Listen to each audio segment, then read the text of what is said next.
जय हिंद। स्वागत है आपका बायोलॉजी की क्लास में। और बायोलॉजी में हम आज सबसे महत्वपूर्ण बिंदु पे बात करने वाले हैं, जिसका नाम है रिस्पायरेटरी सिस्टम। रिस्पायरेटरी सिस्टम का मतलब हुआ श्वसन तंत्र। श्वसन तंत्र बोलने का मेरा ये मतलब है कि आज हम श्वसन तंत्र यानी कि श्वसन जो सांस जो हम लोग लेते हैं, तो श्वसन लेने के दौरान कौन कौन से अंग इसमें काम करते हैं, कौन कौन से अंग भाग लेते हैं, उन सारे अंगों के बारे में बताएंगे। इसलिए मैंने यहाँ पे लिखा है श्वसन तंत्र यानी कि रिस्पायरेटरी सिस्टम। दोस्तों, रिस्पायरेटरी सिस्टम जिसको हिंदी में बोलते हैं श्वसन तंत्र। देखिए, श्वसन तंत्र में क्या होता है, ये ऑक्सीकरण अर्थात हम लोग क्या करते हैं, सांस के रूप में ऑक्सीजन लेते हैं ना, तो ऑक्सीजन लेते हैं, इसलिए करके इसको बोला गया है ऑक्सीकरण प्रतिक्रिया। रिस्पायरेशन कैसा प्रतिक्रिया है, कैसा क्रिया है, तो ऑक्सीकरण अभिक्रिया है या ऑक्सीकरण प्रतिक्रिया है, इसलिए करके मैंने लिखा है ऑक्सीकरण। ठीक है। अब देखिए, उसके बाद है ऊर्जा तथा उष्मा। यानी शोषण जब हम लेते हैं तो हमें ऊर्जा मिलती है और उष्मा बनता है। शोषण लेने के दौरान क्या बनता है, उष्मा बनता है। देखिएगा, जब हम लोग का शरीर को आप छुइएगा, शरीर को आप जब छूते होंगे तो आपका शरीर क्या होता होगा, गर्म होता है ना। जब छूते हैं तो गर्म की एहसास होती है, यानी उष्मा होता है, नहीं हीट लगता है, गर्म लगता है। तो गर्म लगने का कारण यह है कि जब सांस लेते हैं तो क्या बनता है, उष्मा बनता है। समझ गए? उष्मा क्यों बनता है, हमने पिछले क्लास में आपको रक्त परिसंचरण तंत्र में बता दिए थे कि जब हम लोग सांस लेते हैं तो हमारा जो नस होता है, नस में क्या होता है, ब्लड दौड़ता रहता है, पूरे शरीर में ब्लड दौड़ता रहता है। तो दौड़ते रहने से क्या होता है, इस तरह से इस नस के अंदर ऐसे सटर यानी घर्षण उत्पन्न होती है। घर्षण उत्पन्न के दौरान क्या पैदा होती है, उष्मा। तो समझ चुके हैं ना आपने, क्या होता है, उष्मा बनता है। समझ गए? देखिएगा, जब तक हम लोग जीवित रहते हैं तो शरीर गर्म रहता है। देखिएगा, जब किसी भी इंसान की या जीव का मृत्यु हो जाता है, मर जाता है, तब उनके शरीर को आप छुइएगा तो उनका शरीर कैसा ठंडा लगेगा। ठंडा क्यों लगता है, क्योंकि उनके शरीर में नस में ब्लड बहना बंद हो जाता है। जब नस में ब्लड नहीं बनता है तो बताइए, घर्षण भी तो नहीं होगा, यानी सांस भी नहीं लेते हैं। तो जब सांस भी नहीं लेता है, देखे होंगे अक्सर सांस तो बंद ही हो जाता है। तो कहने का मतलब ये है, उनका शरीर को जब छुइएगा तो ठंडा लगेगा, यानी कि उसमें ब्लड में ऑक्सीजन या ब्लड में यानी नस में जो ब्लड होता है वो नहीं बहता है और ये उष्मा भी नहीं बनता। इसलिए करके उनका शरीर क्या होता है, ठंडा लगता है। मर जाने के बाद शरीर ठंडा लगेगा, छुइएगा देखिए। उसके बाद है अपचयी, इसको बोलते हैं कैटाबोलिक प्रक्रिया इसलिए बोलते हैं क्योंकि शोषण जब लेते हैं, सांस जब लेते हैं तो ये टूटता है। ठीक है। एक होता है एनाबॉलिक, जो होता है वो टूटता नहीं है, समझ गए ना, वो जोड़ता है। तो ये कैसा है, अपचयी अभिक्रिया है। ठीक है। अब देखिए, अब हम बात करने वाले हैं, देखे होंगे इस धरती पर ढेर सारे प्राणी है, सबका अलग अलग सांस लेने का अंग है। किसी का अंग अलग है जो सांस लेते हैं, तो सांस लेने का जो डिफरेंट अंग होते हैं, उन अंगों के बारे में समझते हैं। पहला देखें, स्तनधारी प्राणी। स्तनधारी जो होता है, उनकी श्वसन अंग का नाम है फेफड़ा। उनकी श्वसन अंग का नाम क्या है, फेफड़ा है, यानी लंग्स है। तो हम लोग हो गए स्तनधारी यानी कि देखे होंगे ऐसे जीव जंतु जो बच्चे पैदा करके क्या होते हैं, दुग्धपान कराते हैं, यानी दूध पिलाता है, तो उसको बोलते हैं स्तनधारी प्राणी। समझ गए ना? इसको हम अंग्रेजी में बोलते हैं मैमेलिया भी बोला जाता है। तो एक्चुअली हम लोग क्या करते हैं, सांस लेते हैं फेफड़ा से। ठीक है। हम लोग नाक से सांस नहीं लेते, नाक को देखो बंद कर देते हैं, तो मुंह से भी सांस ले लेते हैं। हालांकि ये हमारा श्वसन अंग नहीं है, हमारा श्वसन अंग है फेफड़ा, जिसको बोलते हैं लंग्स। तो ये तो एक द्वार है, एक मार्ग है, जिसके द्वारा हम सांस लेते हैं, ऑक्सीजन ग्रहण करते हैं वातावरण से, इन्वायरमेंट से, पर्यावरण से। ठीक है।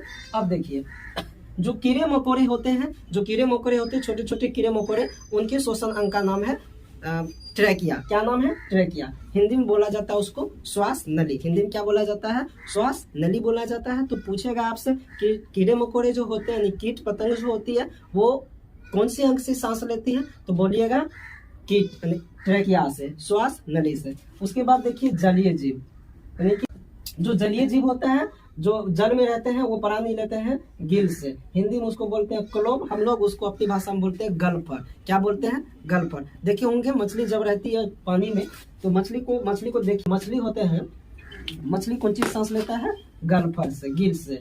ठीक है। ये हमारा लगभग मछली, और इसी के पास यहाँ पे रहता है इनका गल्फर, यहीं पे रहता है इनका गल्फर। ठीक है। ये गिल्स है, इन्हीं गल्फरा से क्या करते हैं, जो मछली होते हैं वो सांस लेते हैं। तो पूछेगा मत्स्य जो होते हैं, यानी मछलियां जो होती है, अर्थात पानी में रहने वाले जितने भी प्राणी है, वो सांस लेते हैं कौन से अंग से, तो गल्फर से, जिसको बोलते हैं गिल्स। हिंदी में बोलते हैं कोलम।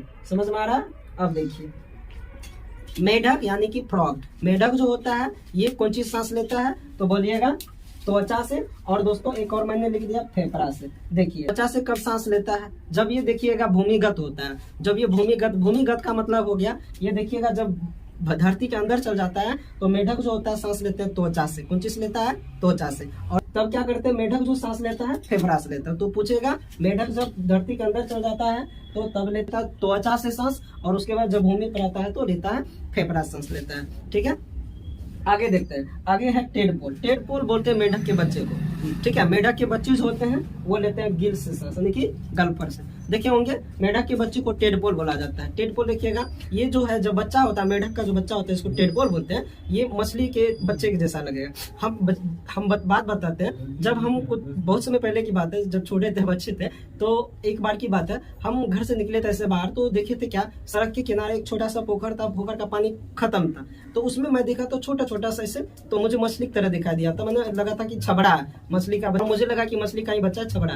तो हमने क्या किया, उसको पूरा पन्नी में से उठा करके रख दिया, क्योंकि मुझे बड़ी खुशी हुई, प्रसन्नता हुई कि ये तो मछली का बच्चा, आज कितना मछली मैंने पाया। जब घर लेके गए तब हम उसको क्या किए, उठा करके घर पे जब लेके, तो मेरी मम्मी बोलती है कि क्या है, हम बोले मछली का बच्चा लाए, माँ देखो कितना है। तो देखा तो बोलता कि पागल नहीं थी, मछली का बच्चा नहीं रे उल्लू। बोला क्या, ये मछली का बच्चा नहीं है, तो मेढक का बच्चा है। तब तो मेढक का जो बच्चा था बिल्कुल मछली के बच्चा जैसा दिख रहा था। हमको लगा मछली का बच्चा, मैंने उठा करके पन्नी में कर लिया। पॉलीथीन करने के बाद घर गया तो पता चला कि वो मेढक का बच्चा है। उसको बोला जाता है टेडपोल। बिल्कुल मछली के बच्चा जैसा लगेगा, लगभग इस तरह का रहता। बनाते हैं दोस्तों, लगभग बन जाएगा तो ठीक का होता था। ठीक है, इस आकार का रहता है हमारी टेडपोल। ठीक है, लगेगा बिल्कुल मछली का बच्चा है, समझ गया ना, तो वो टेडपोल है। तो ये पानी में रहते हैं, तो वो तब सांस कौन चीज लेता है, गिल से। कौन चीज लेता है, गिल से। ठीक है, चलिए, तो दोस्तों आपको पता चल गया कि श्वसन अंग कौन कौन से जीव का कौन कौन से होते हैं।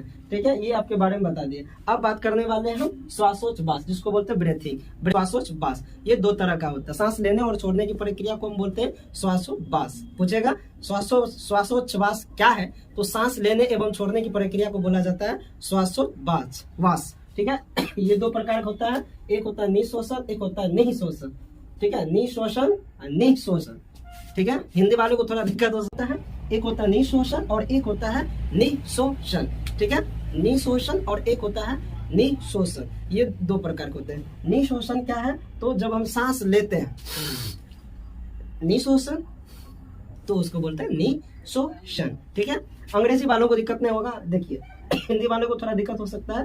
ठीक है, हालांकि दिक्कत नहीं होगा, पकड़ सकते हो। निःशोषण हो गया बाहर छोड़ना, तो ये हो गया निःशोषण, यानी बाहर छोड़ते हैं। अंग्रेजी में बोलते हैं एक्सपायरेशन, एक होता है इंस्पायरेशन। देखो, तो ये हो गया इंस्पायरेशन यानी कि निःशोषण। ठीक है, जब हम अंदर लेते हैं, तो देखिए हम जब सांस लेते हैं तो वायुमंडल से वायु को सांस लेते हैं। जैसे देख लो, तो हवा हम सांस लिए, अब हवा सांस ली तो हवा में जो सब भी गैस है वो सब गैस जाएगा अंदर। ठीक है, तो हवा में जो सब भी गैस होती है सारा गैस हमारे शरीर के अंदर चला जाएगा। देखिए, एक है नाइट्रोजन। नाइट्रोजन जो होती है वायुमंडल में 78% होती है, तो पूरी की पूरी जाएगा। तो नाइट्रोजन पूछेगा कि निःशोषण के दौरान, अर्थात इंस्पायरेशन के दौरान, जब हम सांस लेते हैं, अंदर लेते हैं, तब जो है कौन कौन सी गैस कितनी मात्रा में जाती है। तो हम तो सांस लेते हैं, वायुमंडल में फैली वायु को, हवाओं को सांस लिए, तो ठीक है, तो जिसमें उसमें जो भी गैसें होगा, जो भी गैसें उसमें होगी और जितनी मात्राएं होगी उनकी, वो सारी मात्राएं शरीर के अंदर जाएगा। ठीक है, तो अब देखिए, नाइट्रोजन जाता है 78%। नाइट्रोजन कितना जाता है, 78%। उसके बाद है O2, ऑक्सीजन जाता है 21%। कार्बन डाइऑक्साइड जाता है 0.03%। ठीक है, अब देखो सांस ले लिए, अब बाहर जब छोड़ते हैं, तो तब क्या होता है, नाइट्रोजन निकलता पूरा के पूरा यानी कि 78%, ऑक्सीजन निकलता है 70%, 17%, और कार्बन डाइऑक्साइड निकलता है 4%। हालांकि ये होता है 4.6, याद रखना है 4%। कितना याद रखना है, 4%। ये दोस्तों आपको प्रतियोगिता परीक्षा में पूछा जाता है, ऑल कॉम्पिटिटिव एग्जामिनेशन में भी पूछा जाता है। समझ में आ रहा है, देखिए समझ में आ रहा है, देख लीजिए हमारा नाइट्रोजन कितना परसेंट अब सांस जब लेते हैं, यानी इंस्पायरेशन के दौरान, निःशोषण के दौरान जो होता है, नाइट्रोजन 78% जाता है हमारे शरीर के भीतर, और ऑक्सीजन जाता है 21%, कार्बन डाइऑक्साइड जाता है 0.03%।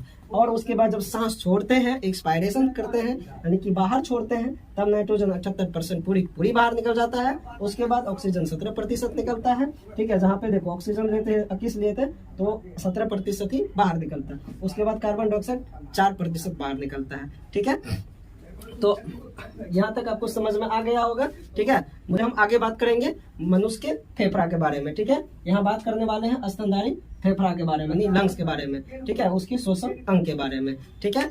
इसका जो है आप लोग स्क्रीनशॉट ले लीजिए, हम फिर आगे बताते हैं।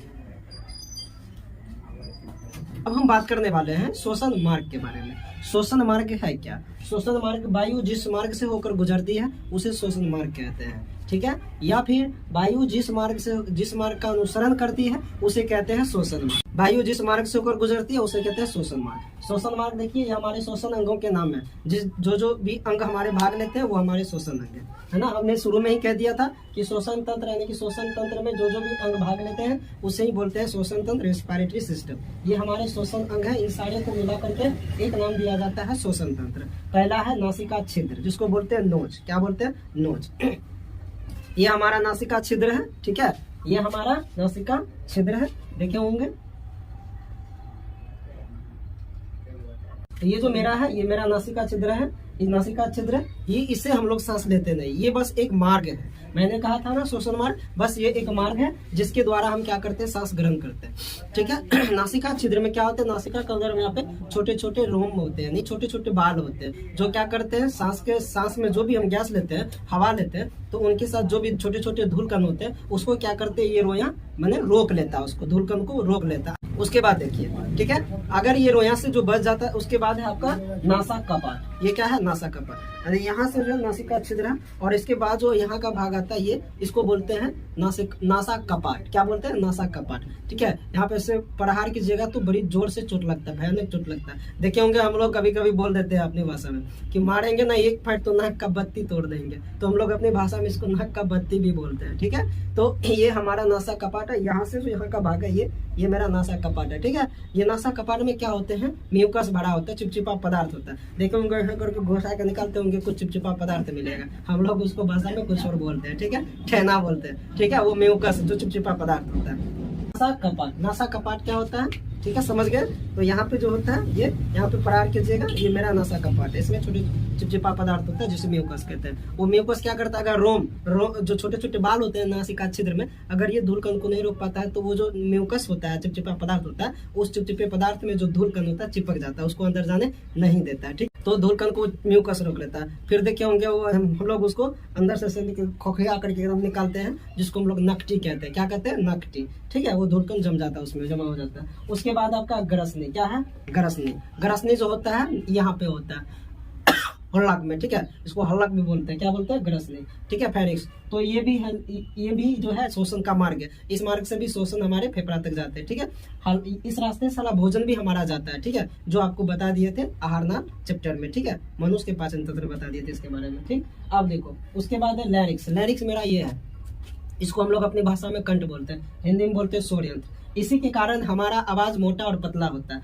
ये क्या होते हैं, लड़कियों में कम विकसित होते हैं और लड़कों में ज्यादा विकसित होते हैं। तो इसीलिए क्या होता है, लड़कों का आवाज कर्कश होता है और लड़कियों की आवाज पतली सी होती है। देखे होंगे अक्सर लड़कियों की आवाज लड़कों की अपेक्षा पतली होती है। क्यों होती है? पूछेगा कि लड़कियों की आवाज सर इतनी पतली क्यों होती है, लड़कों का मोटा क्यों होता है, कर्कश क्यों होता है? तो बोलिएगा क्योंकि लैरिक्स जो होता है, जिसको स्वरयंत्र बोलते हैं, ये लड़कियों की अपेक्षा लड़कों में ज्यादा विकसित होता है और लड़की का कम विकसित होता है, इसलिए लड़कियों की आवाज मधुर होती है। ये भी हमारा श्वसन मार्ग है। इस मार्ग से भी होकर श्वसन जाता है। देखे होंगे लड़का का बढ़ जाने से यहाँ पे दिखाई देने लगता है, यहाँ पे उगा हुआ, लेकिन लड़की का नहीं देखिएगा। लड़की का उगा हुआ रहता है, नहीं रहता। ये कंठ यहाँ पे देखे होंगे, अक्सर व्यक्तियों का देखोगे लड़कों में उगा हुआ रहता है। मेरा तो दोस्तों नहीं उगा हुआ है ना। चलिए अच्छा है, ठीक है। वैसे मेरी आवाज भी मोटा ही है, लड़कियों की भांति नहीं है, ठीक है। चलिए, उनके बाद है ट्रेकिया। ट्रेकिया भी श्वसन मार्ग है। ये हमारा ट्रेकिया आता है, यहाँ पे देख रहे हैं ये वाला भाग जो है ये ट्रेकिया है, जिसको श्वास नली बोलते हैं। तो इस मार्ग से हमारा श्वसन आगे फेफड़ा तक जाता है, ठीक है। उसके बाद आता है, देखो अब बात करने वाले इसमें है ब्रोंकाई। यहाँ पे देख लीजिए, तो ये है। उसके बाद आता है ब्रोंकाई। ब्रोंकाई क्या है? जैसे ये देखो हमारा जो ट्रेकिया आता है, ट्रेकिया आने के बाद यहाँ पे दो भाग में बढ़ जाता है, ठीक है। जैसे ये ट्रेकिया आया, ट्रेकिया ऐसे करके आता है और ऐसे करके देखिएगा यहाँ से 2 भाग में बढ़ जाता है। इसको हम बोलते हैं ब्रोंकाई, इसको क्या बोलते हैं, ब्रोंकाई। ठीक है, ये ट्रेकिया है, ट्रेकिया के द्वारा हमारा श्वसन जैसे ब्रोंकाई पहुंचता है, तो ये जो यहाँ 2 भाग में बढ़ गया। ठीक है, जैसे ब्रोंकाई और यहाँ से आकर के 2 भाग में बढ़ गया, तो 2 भाग में जो बढ़ जाता है इसको बोलते हैं ब्रोंकाई। क्या बोलते हैं, ब्रोंकाई। ठीक है, ये ट्रेकिया है, ट्रेकिया श्वसन मार्ग का एक मार्ग है जिसके द्वारा सांस आता है, उसके बाद ब्रोंकिया ब्रोंकाई में घुसता है और ब्रोंकाई जो 2 पार्ट में बढ़ जाता है ऐसे करके। ठीक है, तो ब्रोंकाई समझ गया। उसके बाद आइए आपको समझाते हैं ब्रोंकियोल्स। क्या समझाते हैं, ब्रोंकियोल्स। देखिए ये जो फेफड़ा हमारा है, ये फेफड़ा 2 होते हैं, देख रहे हैं यहाँ पे, ये हमारे पसलियों के बीच होता है। ये हमारा जो पसली होता है इसको रिब्स बोलते हैं, ये 12 जोड़ी होती है, यानी 24 होता है। ठीक है, और उसके बाद यहाँ पे क्या होता है, इसमें ये जो देख रहे हैं इस तरह का, ये इस आकार का, वृक्ष आकार का देख रहे हैं, इसको बोलते हैं ब्रोंकियोल्स। इसको क्या बोलते हैं, ब्रोंकियोल्स, है ना, ब्रोंकियोल्स बोलते हैं। ब्रोंकियोल्स से ही मेन काम करता है। हम लोग जो सांस लेते हैं तो जाकर के ब्रोंकियोल्स में ही पहुंचता है। जैसे सांस लेते हैं जाकर के ब्रोंकियोल्स में लेते हैं। हम लोग एक्चुअली कौन सी सांस लेते हैं, फेफड़ा सांस लेते हैं। ठीक है, मेन काम करता है आपका डायाफ्राम। मेन काम क्या करता है आपका, डायाफ्राम। डायाफ्राम ही आपका ऐसे सांस लेने में और सांस छोड़ने में मदद करता है। देखिएगा ये जो मेरा डायाफ्राम है, इसको फेफड़ा कैसे किया। ठीक है, उसके बाद सांस लेते हैं तो ये डायाफ्राम नीचे की ओर गिर जाता है। देखिए ये डायाफ्राम मेन काम करता है। कभी कभी देखिए एक्सीडेंट हो जाता है किसी का, एकदम मारता है, एकदम एक्सीडेंट हो गया, नहीं चोट लगा, किधर कुछ चोट नहीं लगा, एकदम जरा सा भी क्रॉस नहीं लगा, इंसान मर जाता है। मेन काम क्या होता है उसका, ये डायाफ्राम को ही तोड़ देता है। जैसे सांस लिया एकदम अटकले रह जाता है, अब खींच निकलेगा, नहीं निकलेगा, तो डायाफ्राम ही टूट जाता है। तो डायाफ्राम मेन काम करता है। ये जो आपका डायाफ्राम है, डायाफ्राम में आपको फेफड़े को ऐसे सांस लेने में और सांस छोड़ने में छिड़ता है ऊपर नीचे। ठीक है, अब देखिए ये इसको ब्रोंकियोल्स बोलते हैं। क्या बोलते हैं, ब्रोंकियोल्स। और ये जो गुच्छा टपका है इसको बोलते हैं एल्वली। क्या बोलते हैं, एल्वली। हम लोग जो सांस लेते हैं इसी माकर क्या टपकता है। ठीक है, इसको एल्वली बोलते हैं। उसके बाद सांस लेने के बाद ब्रोंकियोल्स के बाद आता है आपका श्वसन कहाँ पे, एल्वली में। कहाँ आता है, एल्वली में। ठीक है, एल्वली को हिंदी में बोलते हैं वायु कोष्ठक। क्या बोलते हैं, वायु कोष्ठक। मेन जो होता है एक्चुअली मेन काम जो हमारा सांस पहुंचता है वो आपके एल्वेली में ही पहुंचता है। ठीक है, अलवेली में ही पहुंचता है। ठीक है, ऐसे याद रखो। हिंदी में उसको बोलते हैं वायु कोष्ठक। क्या बोलते हैं, वायु कोष्ठक, वहां पे पहुंचता है।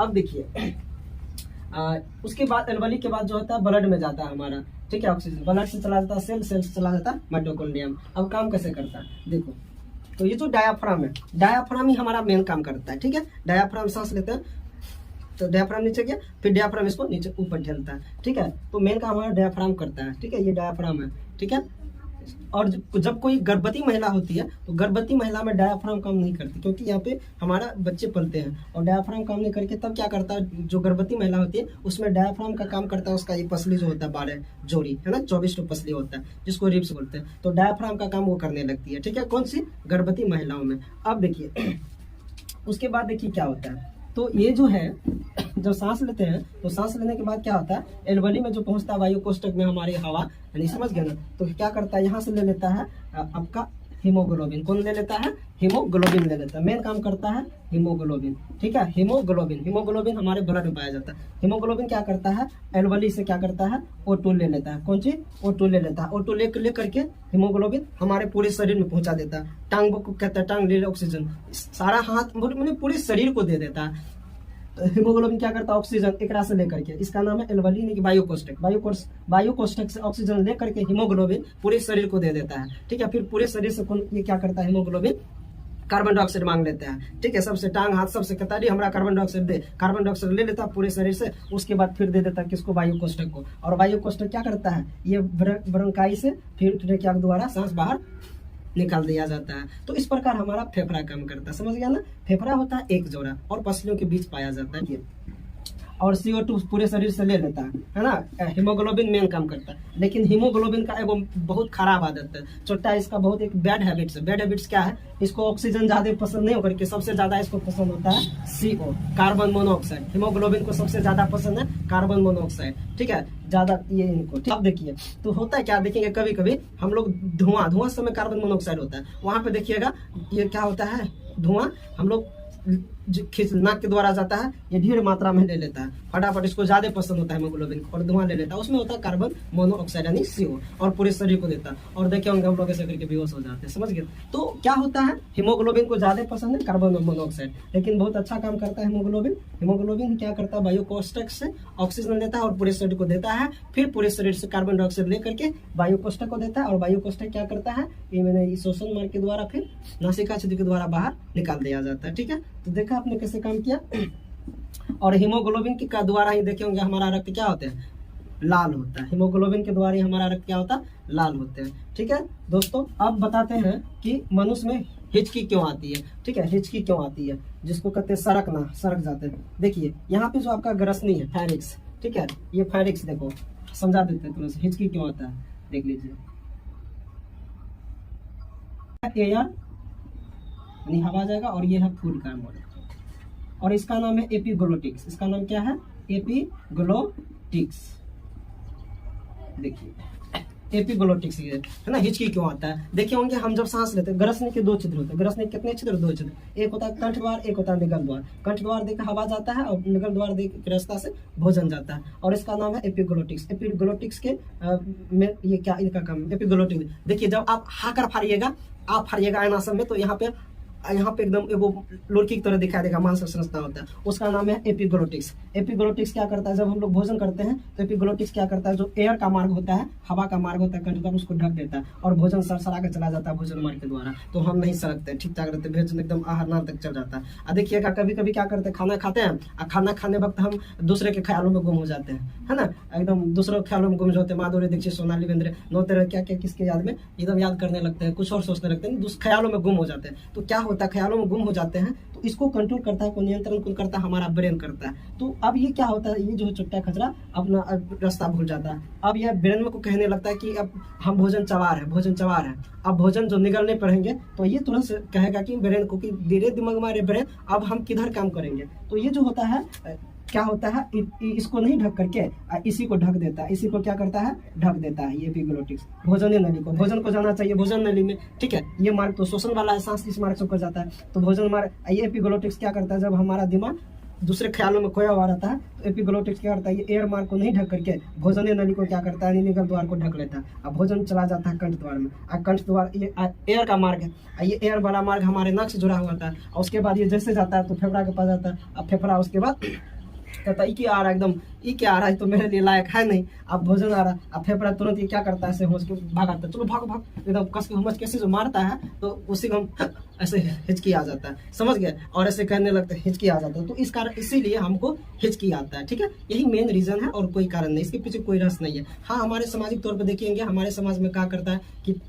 इतने जोर से सड़क ली रे की बातचीत तोरा लगे चुके स्पेशल अभी बहुत याद करे छो। तो देखिए दोस्तों, इसके कोई कारण नहीं, ये इसमें गलती किसका, याद हम कर रहे थे, हम याद कर रहे थे, कहता कि तो तोरा और कोई याद कर लो, और तू सड़क गया। तो इसमें हम याद कर रहे थे किसी को, इसलिए मेरा गलती था। हम सर के अपने मैं किसी को याद कर रहा था, तब सर का मेरे को कोई याद नहीं कर रहा था। तो इसमें गलती क्या है, हमें उल्टा हम सोच लेते हैं कि मुझे कोई याद कर रहा था। तो आपने समझ गया कि हिचकी क्यों आती है इंसानों को, यानी हम लोग सड़कते क्यों, ठीक है। ये हमारे नासिका चरित्र से देखिएगा, सड़कते एकदम नाक से भात निकल जाता है, ठीक है, ये एकदम यहाँ से मारते हैं, एकदम दाल भात निकला नाक। तो आप लोग को समझ में यहाँ तक आ गया होगा, ठीक है। तो अब हम ले लीजिए इसका स्क्रीनशॉट।